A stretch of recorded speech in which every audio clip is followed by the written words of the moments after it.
자, 안녕하세요. 반갑습니다. 리얼티입니다. 오늘 한번 3월 14일 12시네요. 벌써. 윤석열 후보가 당선이 되고 이제 대통령을 이제 앞에 두고 한 3, 4일 동안 지금 당선되고 나가지고 문재인 대통령이 보이질 않아요.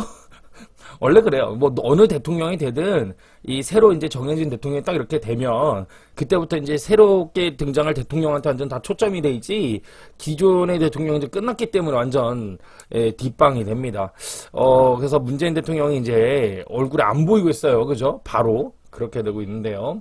자, 현재 이제 윤석열 후보가 이제 취임이 5월로 알고 있거든요. 제가 알기로 5월 달에 취임을 하는 걸로 알고 있는데, 이때 취임인가 그런데 이때까지 지금 이제 준비를 해 나가는 거죠. 준비를 계속해서.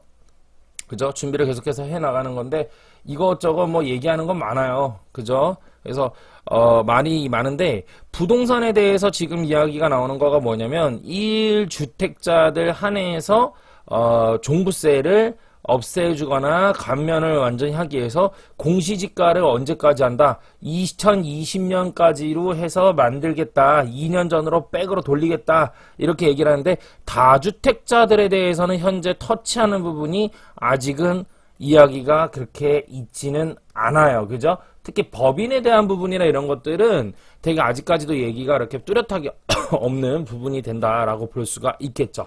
자, 서울, 세종시, 무순위, 청약, 시세 차익 수요 물릴들 간단하게 한번 좀 보도록 할게요. 그래서 서울하고 세종시에서 이제 무순위로 해서 청약을 하는데, 세종시 같은 경우는 여기 보니까 여기서부터. 그래서 세종에서는 수억 원대의 시세 차익이 기대되는 청약 물량이 나온다 이랬는데, 글쎄 이게 이제 지금 현재 시세 감안해서 이게 청약에서 당첨이 되면은 국민평형 85 미만이죠. 미만. 그래서 85 미만이 2억 2천에서 2억 2,400만 원이다. 분양가가. 이러면서 현재 5구의 현재 시세가 최대 6억 5천만 원까지 올랐고, 84는 7억 5천만 원까지 감안하면 당첨되는 경우 대박이다. 뭐 이러한 내용으로 나오고 있는데, 여러분 여기에서 포인트 하나가 잡고 넘어가야 된다라는 거예요.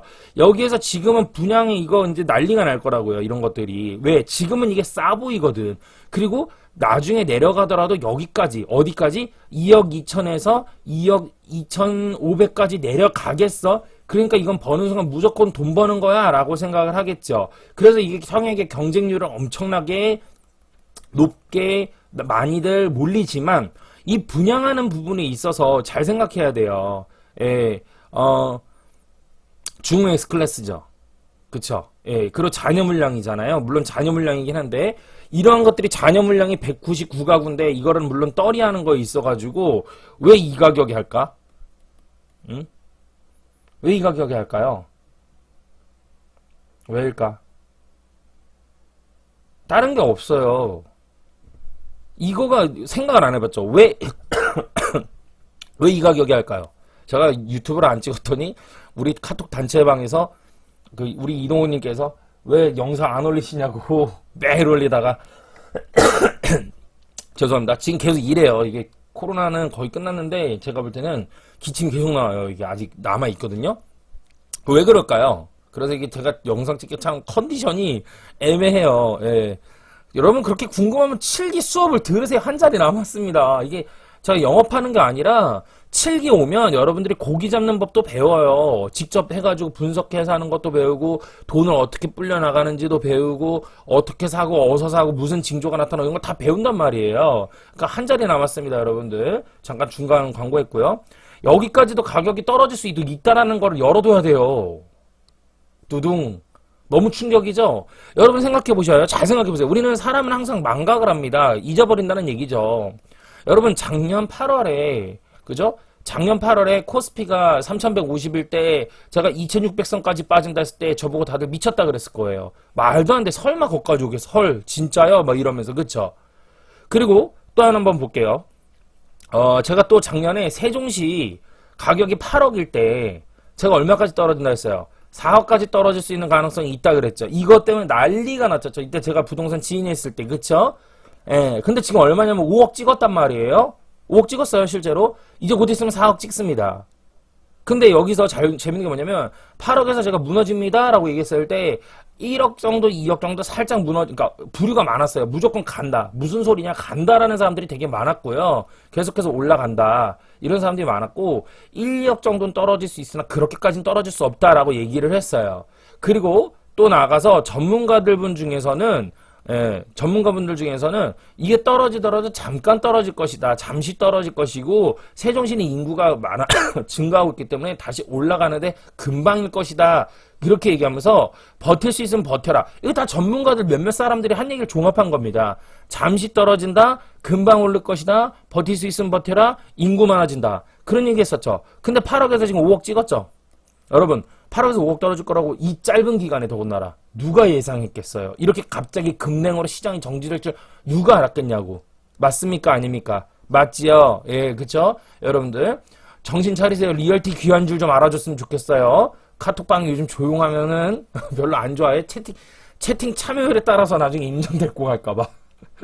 열심히 대화 좀 하고 아침 인사 좀 하세요. 여튼 다시 돌아와서 자 이제 세종시가 제가 그래서 뭐라고 그랬냐면 아우 죄송합니다. 죄송하단 말 안 할게요. 그냥 뭐 한 번 했으면 됐지 그죠? 이해해 주세요. 부탁드릴게요. 8억짜리가 4억까지 떨어질 것이고 이거가 더 떨어질 수도 있습니다 라고 얘기했어요. 제가 비공식적으로는. 근데 유튜브에 올리는 것 자체가 공식이기 때문에 제가 뭐라고 얘기했냐면 2억까지도 떨어질 수도 있어요 라고 얘기했어요. 다들 여기에서 여기만 하더라도 미쳤다 그랬는데 여기는 납득이 안 가는 거죠. 납득이. 그죠? 그런데 이거를 평가 분석할 때는 이거는 이제 그룹핑 분석, 즉 다른 지역과 평가 대비를 따졌을 때 이거는 우리 19살 최연소인 공룡님 같은 경우도 이 정도 2억에서 3억이면 충분히 적정가다라고 이야기를 했거든요. 예, 제가 봐도 그래요. 뭐 그렇다고 우리 공룡님이 전문가는 아니지만 제가 봐도 이게 맞아요. 예, 근데 일단 1차 지지선 4억까지만 빠진다. 그렇다 하더라도 이게 어디냐. 장난이 아니다. 이렇게 얘기를 했는데 지금 분양을 얼마나 한다고? 2억에서 2억 5천. 요 사이에서 지금 분양을 하고 있어요, 여러분. 이게 이 사람들이 왜 여기에다가 분양을 할까? 파격적으로. 생각해보세요. 지금 가격이 5억까지 떨어졌는데 그리고 거래가 안 되고 있거든요. 그렇다면 3억에 분양해도 괜찮지 않을까? 괜찮죠. 괜찮죠. 그죠? 예. 왜냐면 2억 5천에서 5천을 더 받으면 어디야. 근데 왜 2억 5천까지 떨어지냐는 거지. 이거에 대해서 생각을 해볼 필요가 있다라는 거예요. 잔여 물량을 너무 싸게 빨리빨리 떨이하는 이유. 물론 시행사 입장에서는 빠른 회수를 위해서 파격적으로 분양을 하기도 해요. 그런데 아무리 그래도 그렇지 이거는 너무 좀 말이 안 되는 수준이잖아. 2억 5천이라는 거는. 그쵸? 이래서 세종시의 임장을 지금 가서 분위기도 좀 봐야 될 필요도 있다. 뭐 이렇게 얘기를 하고 있는데 제가요. 여튼간에 이렇게 세종시가 지금 이렇게 분양을 하고 있기 때문에 지금은 더욱더 이걸 보고 뭘 수 있냐면 더욱더 하락할 수 있다라는 얘기예요. 더욱더 하락한다. 어디는? 세종시는. 예. 이렇게 볼 수가 있겠어요. 서울 같은 경우도 좀 비슷해요. 서울 같은 경우도 지금 고덕주공이나 뭐 이런 제재 때문에 7억 2,500만 원 뭐 이래서 7억 9천 뭐 이런 식으로 얘기가 나오고 있는데 이런 부분들도 좀 고민을 해봐야 될 필요가 있겠다. 이렇게 볼 수가 있겠습니다. 두 번째 한번 보도록 하죠. 빨리빨리 가야 돼요. 정부 재산세 2020년 수준으로 완화하겠다. 그래서 이제 얘기했던 건데 종부세 부분에 있어서 작년 수준 동결 검토하겠다 해서 윤석열 공약에 따른 첫 정책 변화 이렇게 얘기가 나왔는데요. 여기 이제 보면은 한마디로 여기서부터 읽으면 되더라고요. 제가 읽어보니까 정부 관계자는 공시가격을 2020년 수준으로 돌리는 것은 일관성 측면에서 문제가 있을 수 있다라며 공시가격은 지난해 수준으로 묶어버리고 재산세는 2020년 수준으로 낮추는 방안을 짜고 있다라고 했다. 근데 종부세를 그러니까 공시가격을 2020년 수준으로 돌리려고 하는 거는 누가 얘기했던 거냐면 윤석열이 얘기했던 거죠. 잘 보세요. 벌써 앞서갑니다. 윤석열이 얘기했던 건데 불과 2, 3일 만에 또 뉴스가 다시 나와가지고 하는 얘기가 뭐냐면은 그거는 좀 말이 안 된다. 힘들다. 일관성 측면에서는 문제가 있을 수 있다. 제가 봐도 좀 어려워요. 이게 어디는 오르고 어디는 떨어졌는데 실질적 매매 가격이 이거 변화가 있는데 이거를 가지고 갑자기 2020년으로 무조건 돌려버린다 이러면 오히려 떨어진 곳은 공시 가격이 올라가 있는 경우가 있을 수 있고 올라간 곳은 떨어져 있을 수 있어요. 그렇기 때문에 이 공시 가격을 이렇게 막 함부로 할 수 있는 건 아니거든요, 사실은. 근데 우리 윤석열 대통령이 이제 대통령이죠 뭐. 대통령이 이런 거에 대해서 모르는 거지. 그러니까 한마디로 열심은 있는데 방법을 모르는 거죠. 사실은 저도 뭐 윤석열 후보를 매우 지지하는 사람 중에 한 명이었지만은 이제 뭐 당선됐으니까 여유있게 승자의 여유로서 좀 이야기를 하고자 한다면은 이게 이제 청약통장을 안 해봤잖아요. 그죠? 집이 없어서 청약통장을 했어야 되는데 이걸 안 했단 말이야. 집이 없어서 청약통장을 안 했습니다. 에잉? 무슨 소리야? 이런 정도로 이 사실은 부동산에 대한 부분들에 있어서 좀 잘 모르는 게 있어요. 다만 윤석열의 방향은 뭐가 마음에 들었냐면 기업들이 사업을 할 수 있도록 최대한으로 혜택을 열어주고자 하는 그 마인드는 가지고 있어요. 그래서 윤석열이 앞으로 뭐를 해야 되냐면 장관을 임명할 때 어떻게 임명하냐에 따라서 여기에서부터 핸들링이 직접적으로 이루어지거든요. 그러니까 윤석열의 방향은 뭐다?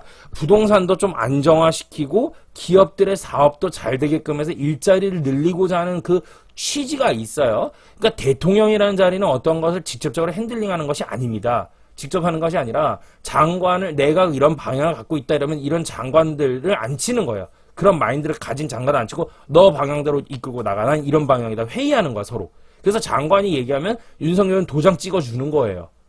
이 뭐 부동산뿐만 아니고도 얼마나 뭐 다방면 얼마나 많습니까? 문화, 그죠? 사회, 정치, 기타 등등 이거 어떻게 다 알아 대통령이? 다 몰라요. 다 알 수가 없는 거죠 사람이, 그죠? 그래서 지금 이제 공시 가격을 2020년 수준으로 돌리려 했는데 벌써부터가 3일 만에 벌써 삐그락거리잖아. 제가 뭐라 그랬습니까? 앞전에서 영상에서 여기에 있는 것들을 100% 다 지킬 수 절대 없다 그랬지. 절대로 막 표현 썼죠. 절대 할 수 없다. 50%만 하더라도 된다. 절대 다 지킬 수 없다. 막 그런 막 얘기를 했잖아요. 신신당부했죠. 절대로 할 수 없다고 막. 근데 그죠? 근데 벌써부터 그 얘기가 딱 나오죠. 공시 가격을 2020년 수준으로 돌릴 수 없다. 벌써 하나 체크 나왔죠. 절대 할 수 없다 그랬잖아 다. 그죠? 그러면서 재산세를 대신 낮추겠다. 뭐 이런 얘기인데 사실 재산세 얼마 안 해. 이거 종부세하고 재산세하고 비교하잖아요. 게임이 안 돼. 이게 훨씬 높아 종부세가. 종부세는 1주택자에 한해서 단 또 재밌는 거. 종부세는 뭐다? 1주택자 한해서 작년 수준으로 유지하는 방안이 나올 전망이다. 근데 이게 되게 재밌는 게 뭐냐면 이거는 민주당에서도 했던 얘기예요. 민주당에서도 문재인 정권 정부에서도 하려고 했었어요, 이거는. 그렇기 때문에 지금은 윤석열 후보의 윤석열 대통령의 어떤 판이 본격화된 건 없어요. 아직 취임도 안 했고, 아직 장관도 없고, 아직 실질적인 내부의 어떤 그런 배치가 이루어지지 않았잖아. 아직 취임식도 안 했어. 선서도 안 했어. 정부 관계자는 윤 당선인이 다주택자까지는 보유세 부담을 낮춰주겠다고 한 적은 없다라고 합니다. 예, 정부 관계자 뭐래요? 윤 당선인이 다주택자까지는 보유세 부담을 낮춰주겠다는 적 없다. 이게 뭐야? 다주택자들에 대한 혜택은 고려하지 않았다. 그럼 법인이고 뭐고 다주택자들은 여전히 그냥 간다. 뭐 이런 식으로 얘기가 나오는 건데 이렇게 되면은 문제가 좀 많아져요. 시장 경제에 있어가지고 물론 80%, 70%가 정말 실질적으로 필요한 사람들에게 주택이 배분되는 경우도 있지만 다주택자와 법인들을 만약에 핸들링을 여기서 안 해주게 되면은 시장을 안정화시킬 수가 없을 것 같아요. 제가 볼 때는 이게 참 어렵습니다. 이렇게 되면 안정하게 되기 어려워요. 세금 부분에 이런 거 있었고 실거래 찍어가는 것도 그렇고 국민정서도 마찬가지여서 다주택자들의 종부세 부담은 늘어날 것이라고 덧붙였다. 오히려 다주택자들은 어떻게 한다? 종부세를 늘린다. 이렇게 무섭게 얘기를 하고는 있는데 아직까지도 모른다. 가봐야 돼요. 정부는 종부세를 재산세에 통합하겠다는 윤 당선인의 공약에 대해서는 차기 정부가 출범하면 추진될 것으로 보고 있다. 이렇게 얘기를 했는데 분명히 말씀드릴게요. 뉴스는 이렇게 얘기했지만 아직은 모릅니다. 아직은 몰라요. 다주택자들 혜택을 줄 수 있고요. 법인들 혜택을 줄 수도 있어요. 이렇게 함으로써 오히려 사람들은 잘 모르는 사람들, 즉 리얼티 방송을 안 보는 사람들은 겁먹고 지레 겁먹고 막 투매한다고 투매 던진다고 그냥 막 불안해서. 알았어요. 이렇게 할 수 있는 게 아니야. 이렇게 진행할 수 있는 지금 상황은 아니다라고 저는 보고 있어요. 아직은 뭔가 결론된 게 없어. 그냥 요렇다라는 것들 확정된 것만 얘기가 나오고 있다. 자, 오늘 뭐 뉴스 볼 게 많네요. 쭉쭉 간단하게 봐야 되겠어요. 시간이 많이 들어가요. 지역 신도시 중심으로 속속 조성된다. 그래서 신도시가 이제 형성이 되면 지방 부동산이 판도를 바꾸게 되느냐 이런 건데요. 이제 충주 같은 경우 이제 서충주 같은 경우 해가지고 제2의 판교와 같은 첨단 도시로 이제 하려고 한다. 뭐 이런 얘기가 있죠. 뭐 이런 거 있고 그다음에 전주 이제 북쪽에 조성된 에코시티 뭐 이런 것도 있고 양산 사송지구 이런 데가 핫하다. 그래서 원주 기업 도시는 그래가지고 원주의 롯데캐슬 골드파크 이쪽 뭐 이런 식으로 해가지고 계속해서 얘네가 들어옴으로써 신도시가 들어오면서 엄청나게 이제 바뀌게 되느냐 판도 바꾸나 막 이러면서 이제 기대를 줘가지고 이제 이 하는 건데 여러분 참고로 말씀드릴게요. 지금 거론된 지역들 있죠? 다 상투예요. 가지 마세요. 이제 올라갈 거 없습니다. 여기 별로 아셨죠? 그리고 또 하나 이게 이게 경험이 없어서 그래. 저렇게 신도시가 형성이 되죠? 신도시가 형성이 되면 그 신도시를 입주하는 기점으로부터 가격이 떨어져요. 대체적으로 많이들. 그러니까 신도시 입주 들어온다 이러면 그때부터는 가격 지방은 거의 많이 떨어져요. 80% 떨어져요. 보통. 대표적인 데가 홍성도 좀 그런 상황이 있고요, 지금. 홍성도 그랬고요, 죄송합니다. 홍성도 그랬어요. 내포 신도시. 이거 들어오고 나가지고 가격 하락했고요. 그 다음에 서산에 저기 테크노밸리 단지. 거기 들어오고 나가지고 가격 하락했고요. 그 다음에 당진에 저기 신시가지 거기 어디야? 기지시리. 기지시리. 거기도 가격이 떨어졌고요. 그 다음에 옛날에 나주혁신도시 그쪽도 전라도에서 떨어졌고요. 그 다음에 또 어디가 있을까? 구미도 옛날에 그래가지고 저기 떨어졌고요. 제천도 예전에 떨어졌고요. 예, 제천에 장락 쪽하고요. 저기 천남동 쪽인가? 거기가 천남동이라는 한다 뭐 그쪽으로 들어서면서 저 하소동 뒤쪽이 있어요. 하소동 그쪽으로 해가지고 이거 들어오면서 결국 떨어졌고요. 그 다음에 원주도 예전에 혁신도시니 뭐니 해가지고 했을 때 그때 떨어졌고요. 또 어디 있을까? 머릿속에서 뭐 지금 또 갑자기 기억나는 데가 없는데 옛날에 저기 경기도도 동탄이 옛날에 들어오고 나가지고 떨어졌고요. 처음에 다해요. 하여튼 뭐 지금 쓰고자 하면 뭐 한도 끝도 없을 것 같아. 인천도 옛날에 저기 송도 짓고 나가지고 처음에 그래가지고 막 떨어졌고 중간에 사이클 타가 떨어졌고요. 이게 대구도 빼놓을 수 없지. 대구도 저기 수성구인가요? 지금 제일 비싼데? 그죠? 거기도 다 짓고 나가지고 귀신 나올 정도로 해가지고 떨어졌고요. 인천은 송도 귀신 나왔고요. 그죠? 하여튼간 다야 다 싹 다요. 뭐 제가 모르는 곳도 있겠죠. 그죠? 근데 거의 다 이렇게 하면 떨어진다. 역사는 반복됩니다. 그래서 지금 여기 지금 충주, 전주 뭐 이런데 모두 다 이제 끝났다. 원주 이런 데는 다 상투 지역이다. 이제 이러면서 끝나는 거예요. 근데 이것만 보고 이제 뭐야 이게 바로 그 유명한 호재잖아. 호재. 그죠? 여러분 호재 하나 보고선 입지 보고서는 부동산 하는 사람이 있어요. 그러면서 7기 수업 한 자리 남았다라고 그렇게 얘기하는데도 안 들어와. 돈 벌었어요? 얼마만큼 벌었어요? 제발 이런 얘기 안 했으면 좋겠어. 그런 거 아닌데, 본질적으로. 버티면 올라가는 그런 거 하지 마십시오. 제발 좀. 두 번째. 자, 세부담 완화하겠다. 그래서 임대차 시장 안정화시키겠다. 뭐, 이렇게 얘기하는데,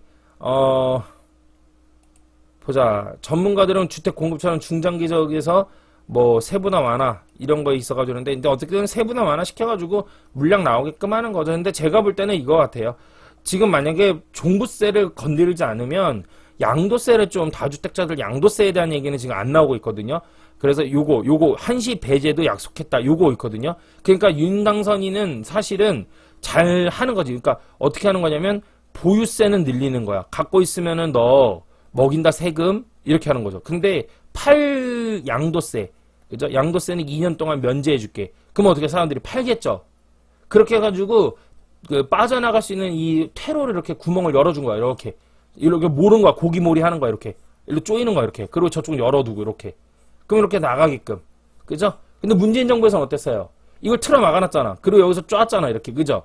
그러니까 이 안에서 어떻게 약육강식이 생겨버리니까 임대인은 임차인들을 잡는 거지 뭐. 전세들 임차인들을. 그죠? 그래서 어려운 사람이 더 힘들어진 거죠. 그래서 이거를 열어주겠다는 거예요. 그래서 그러니까 우리가 그토록 얘기했던 보유세 강화 그리고 양도세는 완화 이걸 이제 윤당선인이 하게 되면은 주택가격 안정화가 찾아올 가능성은 매우 높습니다.